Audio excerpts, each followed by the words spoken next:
দেশি বিদেশি বিনিয়োগের উর্বর ক্ষেত্র হয়ে উঠছে সরকারি অর্থনৈতিক অঞ্চলগুলো। মহামারীর 10 মাসেই 4 অর্থনৈতিক অঞ্চলে চূড়ান্ত হয়েছে প্রায় 26,000 কোটি টাকার বিনিয়োগ, যার মধ্যে বিদেশি বিনিয়োগ প্রায় 4,000 কোটি। এ ধারা জোরদার করতে জমির নিবন্ধন মূল্যে ভ্যাট বাতিল ও দ্রুত অবকাঠামো উন্নয়নের তাগিদ দিয়েছেন উদ্যোক্তারা। করোনার মধ্যে সবচেয়ে বেশি বিনিয়োগ এসেছে বঙ্গবন্ধু শিল্পনগর, জামালপুর অর্থনৈতিক অঞ্চল, সাবরাং ট্যুরিজম পার্কে। এসব অঞ্চলে প্রায় 1000 একর জমি নিয়েছেন দেশ বিদেশের 42 উদ্যোক্তা। পোশাকসহ বিভিন্ন খাতে বিনিয়োগ করছেন $3 বিলিয়ন বেশি, যার প্রায় 15 ভাগই বিদেশি। অর্থনৈতিক অঞ্চল কর্তৃপক্ষ বেজার হিসাবে মোট বিনিয়োগের প্রায় 21 ভাগ জ্বালানি খাতে, ইস্পাত খাতে 18 ভাগ, 17 ভাগ টেক্সটাইলে। এসব কারখানায় কর্মসংস্থান হবে 3.25 লাখ মানুষের। এছাড়া 7,000 কোটি টাকা বিনিয়োগের জন্য জমি চেয়েছে আরও 12 প্রতিষ্ঠান।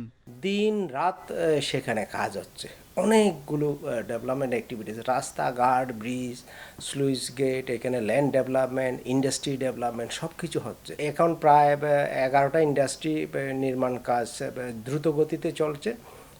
আরও অন্তত 5টার মতো ইন্ডাস্ট্রি আছে যারা সেখানে এখন মোবিলাইজ করতেছে।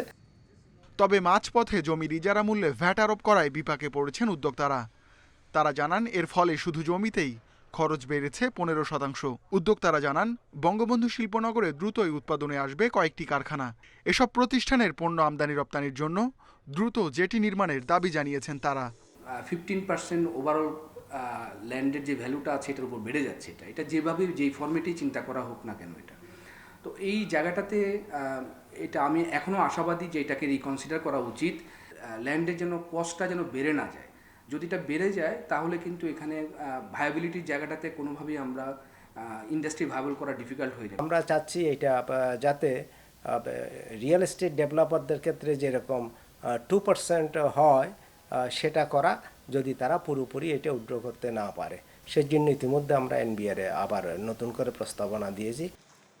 করোনায় সেবার মানও বাড়িয়েছে বেজা। সংস্থার চেয়ারম্যান জানান, ডিসেম্বরে ওয়ান স্টপ সার্ভিসে যোগ হয়েছে 16 সেবা। ফলে এখন অনলাইনেই মিলছে পরিবেশ ছাড়পত্র সহ 48 সেবা। এবছর যুক্ত হবে আরও 6টি। Ruhul Amin, independent news, Dhaka.